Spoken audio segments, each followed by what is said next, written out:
Capítulo 4. Alina. As informações não eram tão fáceis de se obter naquela época. Por isso, o que eu sabia sobre os preparativos para a guerra era, na melhor das hipóteses, um tanto disperso. Mas Tcherbínia ficava bem perto da fronteira com a Alemanha, e minha cidade não era imune à ideologia, que estava ganhando tração dentro daquela nação próxima. O ódio era como uma besta de outro mundo, semeado em pequenos atos de violência e opressão contra nossos cidadãos judeus, crescendo em força enquanto os famintos por poder o alimentavam com retórica e propaganda. É só quando olho para trás agora, com a sabedoria da idade, que posso ver que os sinais de alerta estavam espalhados por toda a nossa vida simples. Lembro-me das primeiras vezes que ouvi que amigos judeus em Tcherbínia foram roubados ou assaltados, ou tiveram suas propriedades vandalizadas. Meus pais ficaram chocados com esta reviravolta nos acontecimentos. E àquela altura meu pai havia de fato doutrinado a nós, filhos, com suas opiniões sobre as relações entre as comunidades judaica e católica dali. Um polonês é um polonês, costumava nos dizer, porque para ele a herança cultural e a religião de um homem eram irrelevantes. Estava interessado apenas no caráter e na ética de trabalho, mas essa não era uma perspectiva compartilhada por toda a comunidade. E aquelas feias tensões de antissemitismo enfureciam o meu pai, que em situação normal era pacato e equilibrado. No verão de 1939, nós fizemos uma viagem para a cidade. Mamãe assou um pedaço extra de pão de semente de papoula e eu o coloquei em uma cesta com alguns ovos para Alexi e Emília. Isso havia se tornado uma parte normal da minha rotina.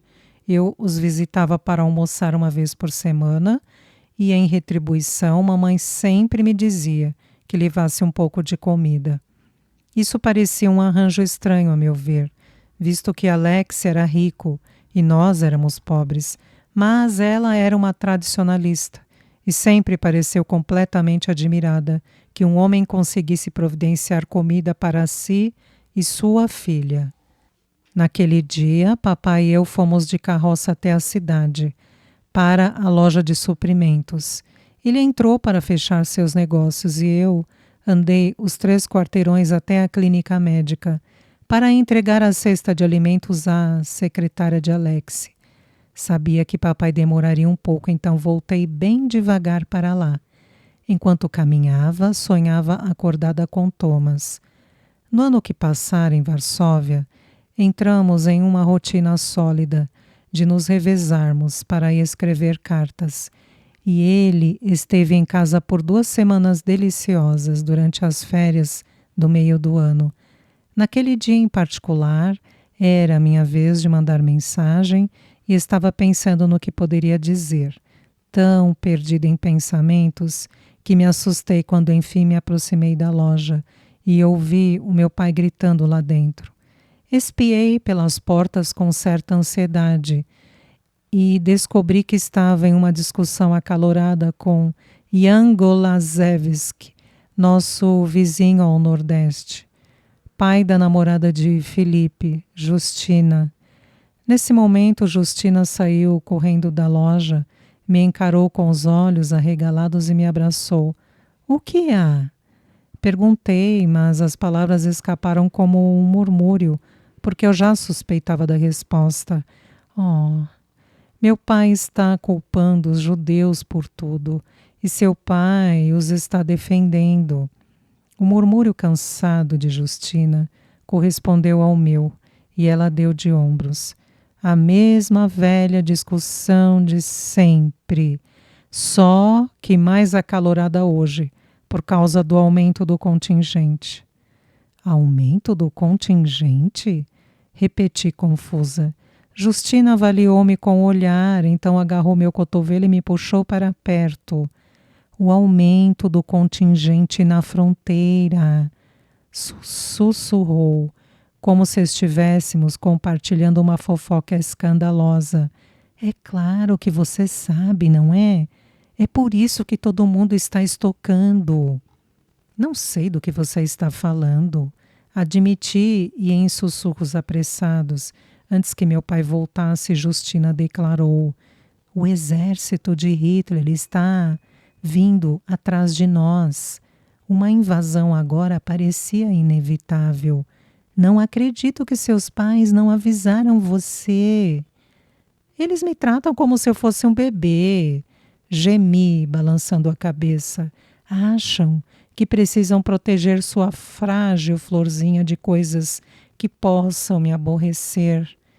Eu sabia o suficiente sobre a situação com o regime nazista, a ponto de ficar nervosa. Mas também fiquei bastante confusa com a notícia. Eles vêm atrás de nós? O que poderiam querer? Justina sugeriu uma resposta, antes mesmo de eu fazer a pergunta. Meu pai diz que são os judeus, que se não tivéssemos tantos deles neste país, Hitler nos deixaria em paz. Você sabe como ele é, Alina. Meu pai culpa os judeus por tudo. E você sabe como o seu pai é um polonês. Sussurrei entorpecida, repetindo as palavras de modo automático antes de me concentrar na minha amiga. Mas, Justina, você tem certeza? Estamos mesmo prestes a ir para a guerra? Oh, não se preocupe, disse dando-me um sorriso confiante. Todos estão dizendo que os nazistas mal têm munição e que o exército polonês os derrotará bem rápido.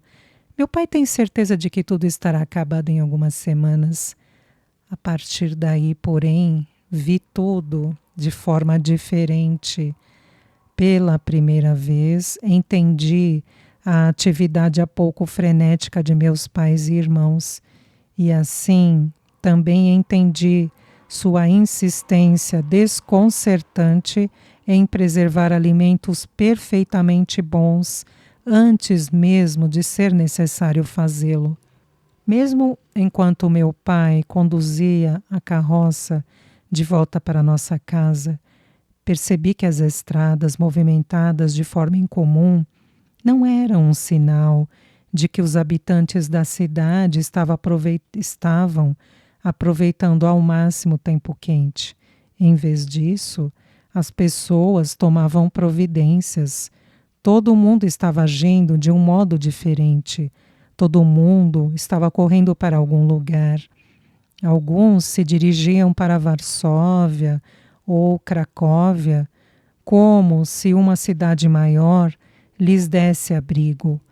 Outros estavam preparando suas casas para parentes que vinham de lá, porque muitos concluíram que o campo oferecia um refúgio. Ninguém parecia saber o que fazer. Mas nosso espírito nacional não era afeito a ficar quieto e esperar a catástrofe. Por este motivo, em vez disso, as pessoas se mantiveram ativas, com o olhar iluminado por nova percepção. Parecia-me que as pessoas da minha cidade corriam como formigas antes de uma tempestade. É verdade? Sobre uma invasão? Você não precisa se preocupar com isso, disse papai com voz rouca. Quando você precisar, sua mãe e eu avisaremos. Sentei-me naquela noite e escrevi uma carta para Thomas, muito diferente daquela que estivera planejando. Na página inteira de texto, simplesmente implorei que voltasse para casa. Não tente ser corajoso, Thomas. Não espere pelo perigo, apenas volte para casa e fique seguro. Não tenho certeza agora porque pensei que casa seria um lugar seguro para qualquer um de nós, dada a nossa proximidade com a fronteira, mas, de qualquer modo, Thomas não voltou. Na verdade, as coisas se desintegraram tão depressa que, se ele me enviou uma resposta a esta carta, ela nunca chegou. Parecia que a vida que eu conhecia desapareceu durante a noite. Em 1º de setembro de 1939, fui despertada das profundezas do sono pelo barulho da janela, do meu quarto chacoalhando em sua moldura. Não reconheci o som de aviões se aproximando no início. Eu nem percebi que estávamos em perigo, até que ouvi meu pai gritando do aposento ao meu lado: "Acordem! Precisamos ir para o celeiro!" Gritou a voz pesada de sono. "O que está acontecendo?" Respondi, enquanto afastava minhas cobertas e deslizava para fora da cama. Eu tinha acabado de abrir a porta do meu quarto, quando a primeira de muitas explosões soou à distância e as janelas chacoalharam novamente, desta vez com violência. Estava escuro em nossa pequena casa, mas quando mamãe abriu a porta da frente, a luz da lua inundou tudo e vi meus irmãos correndo em sua direção. Eu sabia que precisava correr, mas meus pés não se moviam. Talvez ainda estivesse meio adormecida, ou talvez porque o momento se parecia tanto com um terrível pesadelo que não consegui convencer meu corpo a agir. Philip chegara até a porta da frente quando me notou e atravessou a pequena sala para pegar minha mão. "O que está acontecendo?" Perguntei enquanto ele me arrastava em direção ao celeiro. "Os nazis estão lançando bombas de aviões", disse-me com gravidade. "Estamos prontos e temos um plano, Alina. Basta fazer o que o papai diz e ficaremos bem." Ele me empurrou para dentro do celeiro, atrás de Stanislau, papai e mamãe, e assim que entramos, papai fechou a pesada porta atrás de nós. O sangue trovejou pelo meu corpo, em resposta à escuridão repentina, mas depois ouvi o rangido das dobradiças, quando o alçapão no chão foi aberto. "O porão! Não!" protestei. "Por favor, mamãe." O braço de Philip desceu sobre os meus ombros e ele me empurrou em direção à abertura. Então minha mãe agarrou meu punho e me puxou para baixo. Seus dedos cravaram na pele do meu braço e eu me afastei incisiva, tentando dar um passo para trás. "Não!" protestei. "Mamãe, Philip, vocês sabem que eu não posso descer aí." "Alina!" disse Felipe com urgência. "O que é mais assustador? A escuridão ou uma bomba caindo na sua cabeça?" Eu os deixei me arrastar para a escuridão sufocante. Enquanto afundava no espaço apertado, o som dos meus batimentos cardíacos parecia estranhamente alto. Arrastei-me pelo chão de terra para encontrar um canto. E em seguida passei os braços em volta dos joelhos. Quando a próxima rodada de estrondos começou a ecoar, gritei sem perceber a cada um. Logo eu estava em posição fetal contra o chão de terra, com as mãos nos ouvidos. Uma explosão demasiado forte abalou todo o porão, e enquanto a poeira caía sobre nós, eu me peguei soluçando de medo. "Essa foi em nossa casa?" Engasguei em um momento de silêncio. "Não." Meu pai respondeu num tom de gentil repreensão. "Saberemos se a casa for destruída. É Cherbinia. Talvez estejam bombardeando a linha férrea, talvez os prédios industriais. Não há razão para destruírem nossas casas. Provavelmente estamos seguros, mas vamos nos esconder aqui até que acabe, só para termos certeza." Philip e Stanislau mudaram de posição para se sentarem perto de mim, um de cada lado, e então o porão foi mais uma vez preenchido com um silêncio opressivo, enquanto todos nós esperávamos pela próxima explosão. Em vez disso, fomos surpreendidos por um som mais bem-vindo. Olá! Uma voz distante abafada chamou. Mamãe! Papai! Mamãe gritou de alegria, abriu o alçapão e depois subiu para ajudar minha irmã Truda e seu marido Mateus a entrarem no porão. Para meu imenso alívio, papai acendeu uma lamparina a óleo para ajudá-los a enxergar o caminho. Assim que estávamos todos em segurança novamente, mamãe e Truda se abraçaram. O que fazemos agora? Perguntei sem fôlego. Todos se viraram para olhar para mim. Nós esperamos, mamãe murmurou, e oramos. Passamos grande parte daquele primeiro dia amontoados, escondidos no porão sob o celeiro. Os aviões vinham e iam e depois tornavam a voltar. Mais tarde soubemos que várias centenas de bombas foram lançadas em nossa região, durante aquelas longas horas que passamos escondidos. O bombardeio foi esporádico, imprevisível e violento. Da minha posição, as explosões próximas e distantes e ao nosso redor soavam como se o fim do mundo estivesse acontecendo do lado de fora do nosso celeiro. A maioria das pessoas não tem ideia de como é, de fato, o terror prolongado. Eu também não sabia até aquele dia. Naquela escuridão terrível, suei por horas e horas e horas, com a certeza de que a qualquer segundo uma bomba cairia sobre nós, que a qualquer segundo o porão desabaria, que a qualquer segundo um homem com uma arma apareceria na porta para tirar minha vida. Eu não me sentia confortável em espaços confinados, mesmo em situações normais, mas então senti um medo profundo que jamais soubera ser possível. Vivi minha morte naquele dia, repetidas vezes em minha mente. Uma ansiedade extrema, como essa, não obedece às leis normais da emoção. Não se cansa, não desaparece, você nunca se acostuma. Estava tão petrificada após 8 horas de ataques aéreos quanto estava quando começaram, até estar por completo convencida de que o único fim para o medo seria o fim da própria vida. Houve um intervalo prolongado no bombardeio no início da tarde. Não ousamos suspirar de alívio no início, porque aconteceram pausas também no começo do dia, mas não duraram muito. Desta vez, longos minutos se passaram e depois de um tempo até mesmo o som dos motores dos aviões diminuiu, até desaparecerem num silêncio abençoado. Philip estava desesperado para correr até a casa ao lado para ver Justina e a sua família. Eram apenas algumas centenas de metros.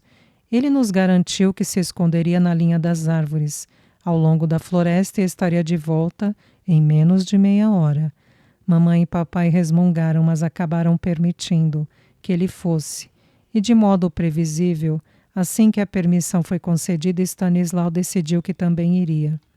O restante de nós subiu até a porta do celeiro para tomar um pouco de ar fresco.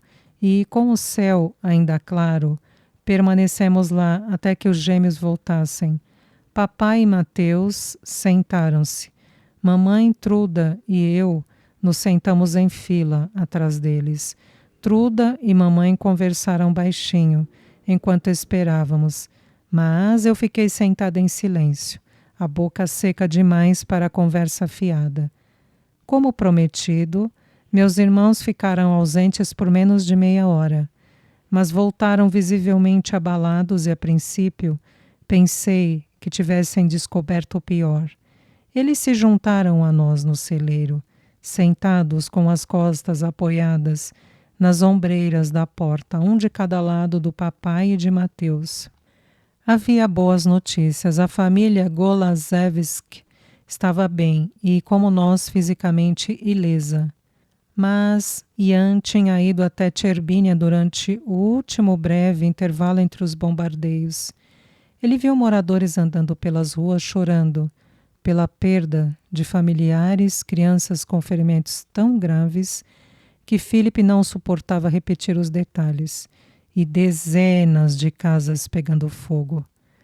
Durante minhas horas no porão, estive tão consumida pela ansiedade que minha própria segurança monopolizou meus pensamentos. Mas, quando meu irmão relatou as descobertas de Ian, outro medo surgiu. Eu estava processando rapidamente as implicações do que uma Cherubínia seriamente danificada poderia significar e o risco para Alexi e Emília. A clínica médica ficava perto da praça da cidade, bem onde as casas eram mais adensadas, e se eles estivessem mortos, isso significaria que em breve Thomas voltaria e não haveria família esperando por ele. De repente, todos os caminhos levavam ao impacto deste potencial desenvolvimento em Thomas. Alexi, gemi. Todos se viraram para olhar para mim e eu vi a tristeza em seus olhos. Alexi e Emília têm de estar bem, eles têm de estar. Se Alexi estiver bem, ele cuidará dos feridos, murmurou mamãe. Eu podia imaginar isso. Ele escondendo-se durante o bombardeio, depois emergindo para ajudar os feridos. Mas se isso fosse verdade, quem estaria confortando e protegendo Emília? Eu vinha enfrentando os bombardeios cercada por toda a minha família, e ainda era a experiência mais assustadora da minha vida. Ela tinha 7 anos, e com Thomas longe só tinha o pai. Então, se ele estava ocupado ou até mesmo ferido... Temos que pegar Emília, falei num rompante, e Philip suspirou impaciente. Como? Quem sabe quando os aviões vão voltar? Mas se Alex está ocupado ajudando as pessoas, quem estará ao seu lado? Ela pode estar sozinha? Por favor, papai. Por favor, mamãe, temos que fazer alguma coisa. Não há nada que possamos fazer, Alina, meu pai disse com brandura. Sinto muito, o que tiver que ser, será. Vamos orar, determinou mamãe. É tudo o que podemos fazer. Não, balancei a cabeça ferozmente. Você deve ir buscá-la, papai, você deve. Ela é um bebê, sozinha no mundo. Ela também é minha família. Por favor. Alina. Truda gemeu. Você está pedindo o impossível. Não é seguro para ninguém entrar na cidade. Eu não podia deixar o assunto morrer, nem mesmo quando os apelos de meus pais por silêncio tornaram-se uma forte exigência para que eu abandonasse o assunto. Quando comecei a chorar e ameacei fazer o trajeto eu mesma, Philip levantou-se do chão e tirou o pó da calça. Mamãe gemeu. Não seja tolo, Philip. Você já desafiou o destino uma vez. Alina está certa, mamãe. Não seremos piores do que os nazistas se deixarmos aquela garotinha se virar sozinha, enquanto seu pai trabalha para salvar vidas? Se ainda estiver viva, Philip, você pode chegar à cidade e descobrir que eles já se foram, disse papai em voz baixa. Pai, não diga uma coisa dessas, exclamei, horrorizada. Eu também vou, suspirou Stanley. Acho que também devo ir, disse Mateus com calma. Foi a vez de Truda abrir a boca de indignação, até que ele acrescentou suavemente. Vou verificar nossa casa enquanto estamos a caminho da clínica. Os meninos e eu vamos nos mover rápido e teremos cuidado. Podemos voltar de imediato se ouvirmos os aviões retornando. Vocês sabem que levamos apenas 10 minutos para chegar aqui ontem. Minha mãe praguejou com fúria e jogou as mãos para o alto. Vocês estão tentando me matar, meninos. Já desafiaram o destino uma vez e sobreviveram. Agora estão apenas tentando fazer meu coração parar de bater de medo.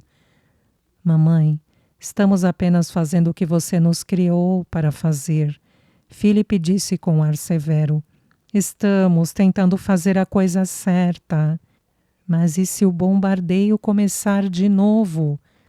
Faustina, disse Mateus com mais firmeza agora. Você ouviu as explosões assim como eu. Elas estão vindo de todas as direções, até mesmo do oeste, onde não há nada além de casas de fazenda. Os aviões não estão apenas mirando a cidade. Não estamos mais seguros aqui do que na cidade. Não houve discussão contra isso, e eles partiram logo depois. Embora meu pai os tenha instruído a correr até a colina e se esconder na floresta por alguns minutos, para ter certeza de que não havia mais aviões no horizonte, antes que se expusessem na clareira do outro lado.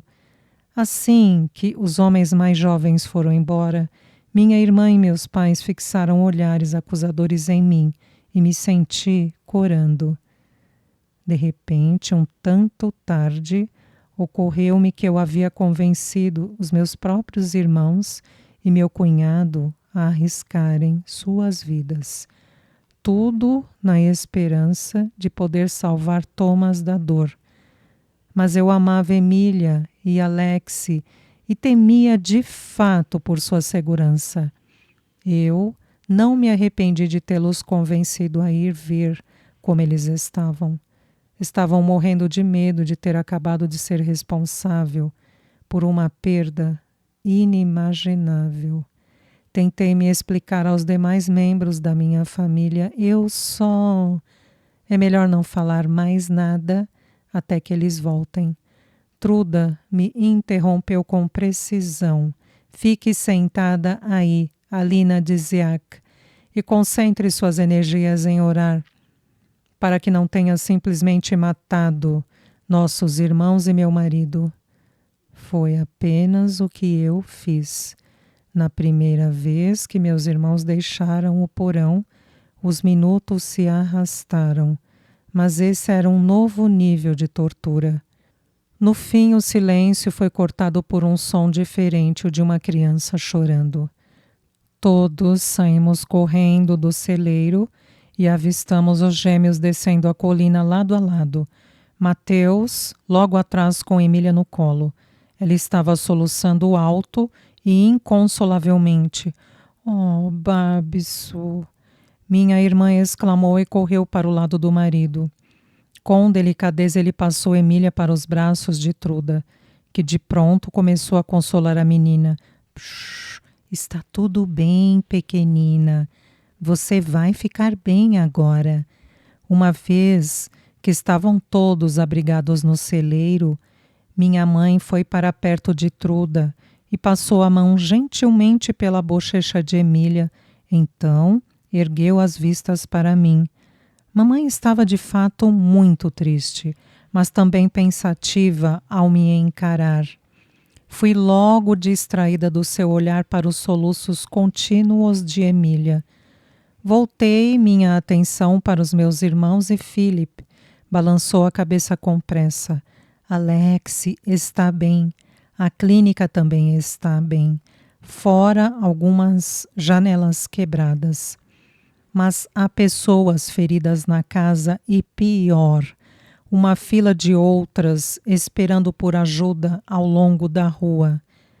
Mateus aproximou-se de mim e falou com muito cuidado, seu tom de voz baixo e suave. Emília viu uma das suas amigas da escola ferida. Correu e escondeu-se num armário. Alexi disse que os feridos têm ido à sua casa desde o início do bombardeio e não teve tempo para confortá-la. Ele ficou muito grato. Perguntou se poderíamos ficar com ela até que as coisas estivessem mais seguras. Pode demorar alguns dias. Claro que podemos. Mamãe murmurou baixinho. Ela pegou Emília de Truda, amparou-a por um momento e depois passou a menina para mim. Truda e Mateus se abraçaram e minha mãe começou a encher meus irmãos de beijos por todo o rosto. Vocês são corajosos demais para o seu próprio bem. Emília colocou os braços em volta do meu pescoço. Ela pressionou a face molhada de lágrimas contra o meu ombro. Seu corpo inteiro tremia e ela respirava ruidosamente entre os soluços. Alina, o barulho estava tão alto. Caiu uma bomba na loja do Sr. Erickson. Nossa casa sacudiu e o vidro quebrou. Eu sei. E Madja, minha colega da escola, estava dormindo e sua mãe gritava. E o meu pai não conseguia acordá-la. E eu não entendo por que havia tanto sangue em seu rosto. Por que havia tanto sangue? Acalme-se agora, murmurou mamãe. Truda aproximou-se de mim, seu olhar preocupado fixo em Emília. Ela deslizou o braço em volta dos meus ombros e com gentileza me puxou para o chão, acomodando-se ao meu lado. Ajeitei-a em nosso colo e, enquanto acariciava suas costas, Truda começou a cantar. Mamãe sentou-se à nossa frente observando de perto. Apenas descanse, pequenina. Mamãe disse com ternura. Você está segura agora. Mas e quanto ao Thomas? Queixou-se, sua vozinha fraca e ainda irregular. Ele está sozinho em Varsóvia. O que vai acontecer com o meu irmão? Ninguém disse nada e eu fiquei tensa. Então, apressei-me em confortá-la. Ou talvez eu estivesse tentando me consolar. Varsóvia é tão longe, disse com firmeza. Os aviões provavelmente nem conseguem voar tão longe. É melhor que não esteja aqui, Emília. Ele certamente estará mais seguro lá. Ao longo dos dias que se seguiram, nós nos revezamos aglomerados em torno do rádio de papai, para ouvir as atualizações das notícias. Seu aparelho era um rádio de galena, que os gêmeos haviam construído alguns anos antes, e isso significava que apenas uma pessoa por vez poderia ouvir nos minúsculos fones de ouvido. Disputei a minha vez como todo mundo, mas sempre me arrependi dos momentos que passei no rádio, porque as notícias nunca eram reconfortantes. Cidades inteiras estavam sendo destruídas, mas as pequenas histórias doíam mais.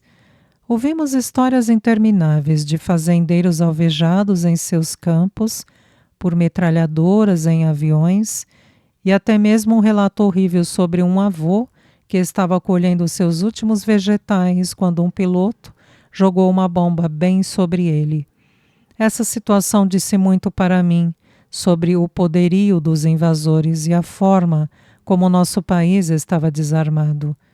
Éramos apenas camponeses fincados na terra, totalmente indefesos contra explosivos maciços, lançados de máquinas de guerra aerotransportadas por pilotos cheios de um ódio incomensurável.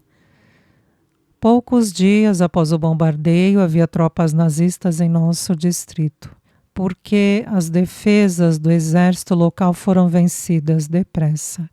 Depois parou, mas ainda havia mais aviões, só que agora voavam sobre nós, mas não voltavam, e de certa forma isso era até pior. Logo caminhões começaram a chegar, zunindo pela cidade, ainda sem parar, mas carregando a funesta promessa, apenas pela presença deles de que um dia em breve Tudo que permanecer intacto após o bombardeio seria destruído do mesmo jeito. Os homens da minha família fizeram outra viagem à cidade e voltaram carrancudos. Tem avisos pendurados em todos os lugares, murmurou papai. Há uma reunião municipal amanhã ao meio-dia e todos devemos comparecer. Mateus desviou o olhar para Truda. Devemos ir para casa esta noite, meu amor. Talvez, se estivermos em casa, possamos protegê-la. Protegê-la? Dos nazistas? Ela perguntou um tanto incrédula. Com o quê? Nossas próprias mãos? Uma casa vazia na cidade é vulnerável, Truda, respondeu. Além disso, os nazistas violaram a fronteira nacional. Você acha que aquela pequena colina vai contê-los? Agora que o bombardeio cessou, não estamos mais seguros aqui do que estaremos lá. Você viu o meu pai? Perguntou Emília. Sua voz era muito baixa. Ela parecia estar encolhendo com o passar das horas. Apesar da grande atenção que minha irmã, minha mãe e eu lhe dávamos. Mateus e papai menearam a cabeça. Seu pai ainda está muito ocupado ajudando as pessoas, mas está bem. Mamãe disse abruptamente. Alina, distraia a criança. Deixe os adultos falarem. Retirei-me com ela para o meu quarto e nos sentamos no sofá. Tentei brincar de um dos jogos de matemática de que Emília tanto gostava, ao mesmo tempo em que me esforçava para escutar a conversa na parte principal da casa. Tudo vai ficar bem, não é, Alina? Emília perguntou-me de repente. Ela parecia apavorada, seus enormes olhos verdes arregalados, emoldurados pelo rosto pálido. Eu me forcei a sorrir. Claro, irmãzinha, tudo vai ficar bem. Depois de uma noite sem dormir, seguimos para a praça da cidade a pé. Caminhamos ao longo da estrada em vez de irmos pela floresta e subir a colina. O caminho significava uma viagem mais longa, mas parecia que nenhum de nós estava com pressa para chegar ao nosso destino. Quando chegamos, uma multidão já estava reunida na praça, aguardando em um silêncio grave e assustador. Quando nos juntamos ao grupo, eu me coloquei entre os meus pais, como se pudessem me proteger da gravidade de tudo isso. Stanislau nos deixou para ficar com Irene, a garota que estava cortejando. Philip foi procurar Justina. Truda e Mateus também estavam lá. Mas, para minha surpresa, optaram por ficar com a esposa do prefeito e seus filhos. Examinei o meu entorno na multidão reunida, identificando cada um dos casais, e senti pontadas gêmeas de inveja e de medo. Queria tanto que Thomas estivesse lá comigo. Tinha certeza de que tudo pareceria menos desconcertante se ao menos minha mão estivesse na dele. Em vez disso, eu segurava a mão de sua irmã mais nova, enquanto procurava Alexei. Ele era alto como Thomas, por isso eu tinha certeza de que o encontraria mais cedo ou mais tarde, e então poderia apontá-lo para confortar Emília. Eu me sentia desconectada de tudo, em um lugar que eu conhecia tão bem e num dia ensolarado que deveria ser lindo, só que nada parecia lindo, nada mais parecia familiar. Havia estranhos entre nós e, de alguma forma, eles agora estavam no comando. E esse exato fato distorceu por completo a paisagem que eu conhecia como meu lar. Aqueles homens pareciam estátuas em seus uniformes austeros e impecavelmente passados, com o improvável toque de vermelho ao redor da braçadeira, a suástica que usavam com orgulho. Ocorreu-me que o uniforme nazista, de algum modo, removia sua humanidade, drenava sua singularidade e os deixava como uma força unificada solidária, como uma parede sólida invadindo nosso espaço. Nem mesmo eram homens. Eram componentes individuais de uma máquina que viera para destruir. O comandante gritou para nós na praça apenas em alemão. No começo, prestei atenção apenas no tom de sua voz, o desdém, a agressividade, a autoridade. Mas cada palavra acentuou o aperto no meu coração, provocado pelo medo. Eu simplesmente não aguentava não saber o que ele estava dizendo, ou mesmo entender por que não teve a simples cortesia de falar conosco em nossa língua nativa.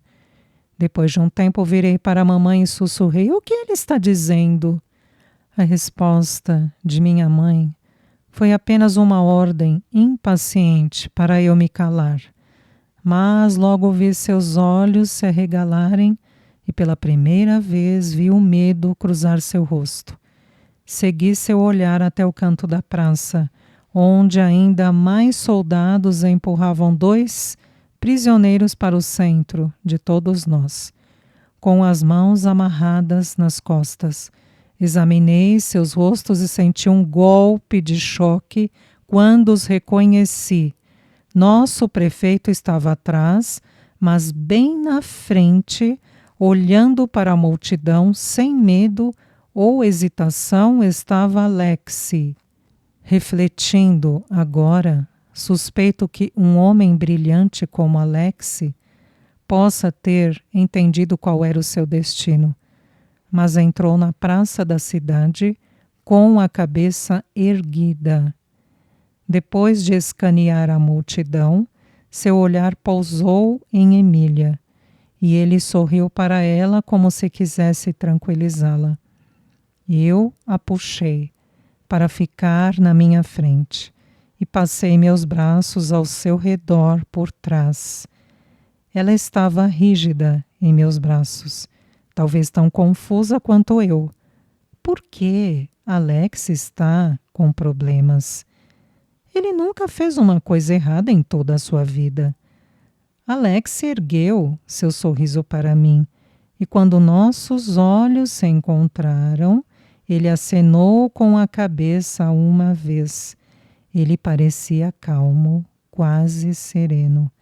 É por isso que pensei, por alguns instantes, que tudo ficaria bem, porque Alex era o homem mais sábio da cidade. Então, se ele não estava preocupado, por que eu deveria estar? Mas logo, o comandante agarrou o braço de Alex e o empurrou com força para o chão. E como seus braços estavam amarrados atrás de suas costas, seu rosto bateu desprotegido no paralelepípedo de granito que calçava a praça.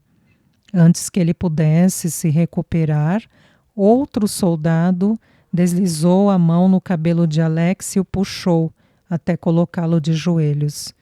Com isso, Alex não conseguiu conter um grito de dor e fiz tudo o que pude para não gritar em protesto também. Mamãe agarrou meu braço e quando me virei para ela, seu olhar estava fixo em Emília. "Cubra os olhos da menina", ela disse categoricamente.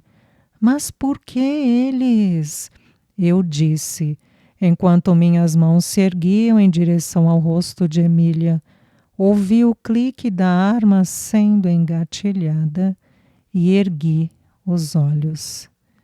A morte de Alex foi, de certa forma, muito simples e rápida para ser real. Um único tiro na parte de trás de sua cabeça e então ele se foi. Eu queria protestar.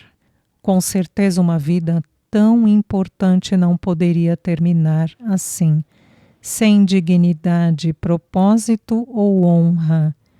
Mas os soldados jogaram seu corpo para o lado, como se não fosse nada, e em seguida executaram o prefeito da mesma forma. Fiquei tonta com o choque de tudo isso. Era demais para processar na hora. Meus próprios olhos deveriam estar mentindo para mim, porque o que eu estava vendo era totalmente ilógico. Alexis Lask era um bom homem, mas as mesmas coisas que o tornavam tão central em nossa cidade, sua inteligência, seu treinamento, sua habilidade natural de liderar, também o tornavam um alvo imediato. Desestabilizar um grupo de pessoas não é nada difícil. Não, se você estiver disposto a ser cruel o suficiente. Você apenas derruba os alicerces e uma consequência natural é que o restante começa a ruir. Os nazistas sabiam, e é por isso que uma de suas primeiras táticas na Polônia foi executar ou prender aqueles que provavelmente liderariam qualquer levante contra eles. Alexei e nosso prefeito estavam entre os primeiros de quase 100 mil líderes e acadêmicos poloneses que seriam executados pelo programa Intelligenzaktion durante os primeiros dias da invasão. O choque passou muito cedo para Emília, que começou a gritar a plenos pulmões. Um soldado perto de nós apontou sua arma para ela. E eu fiz a coisa mais corajosa e estúpida que já ousei na minha vida. Pelo menos até aquele ponto. Coloquei-me na frente dela e implorei ao guarda: por favor, Senhor, por favor, minha irmã está angustiada, por favor, vou confortá-la. E de imediato me virei, nem mesmo esperando sua resposta. Fiquei tensa, esperando a dor lancinante de uma bala nas minhas próprias costas. Mas mesmo enquanto fazia isso, olhei nos olhos de Emília e pressionei a palma da mão com força sobre sua boca. Seus olhos estavam desvairados pelo choque e tristeza, mas eu pressionei com tanta força que ela estava lutando para respirar pelo nariz, agora bloqueado. As lágrimas escorreram por seu rostinho, e quando percebi que não estava prestes a levar um tiro, e Emília enfim ficou quieta, abaixei-me e sussurrei: você pode ficar em silêncio, irmãzinha, é muito importante. Seus olhinhos verdes ainda estavam vidrados. Ela fez que sim com a cabeça, um movimento quase imperceptível que captei, mas não confiei inteiramente. Ainda assim, afrouxei a pressão da minha mão sobre sua boca e ela respirou fundo, mas não gritou. A multidão começou a se dispersar, mas Emília estava catatônica. Seus olhos fixos no corpo de seu pai, amassado sozinho contra a pedra, do outro lado da praça. Deslizei meu braço em volta dos ombros dela e a forcei a se virar para os meus pais. Não podemos levá-la, não de forma permanente. Minha mãe sussurrou com determinação: somos muito velhos e muito pobres, e você é muito jovem e está sozinha. A ocupação será difícil e simplesmente não sabemos como. Sua voz falhou e o olhar de mamãe se desviou para o rosto de Emília. Ela olhou para mim, por um momento bem abalada, mas ergueu o queixo e endureceu ao dizer: sinto muito, Alina, mas você deve encontrar outra pessoa. Eu sei, respondi com pesar. Depois venha direto para casa. Não é hora de ficar vagando pela cidade sozinha, está me ouvindo? Sendo franca, eu não conseguia acreditar que eles iriam me deixar sozinha na cidade, depois do que tínhamos acabado de testemunhar. Por isso fiz um protesto movida pelo choque. Mas, mamãe, com certeza você ou papai vão ficar e ajudar.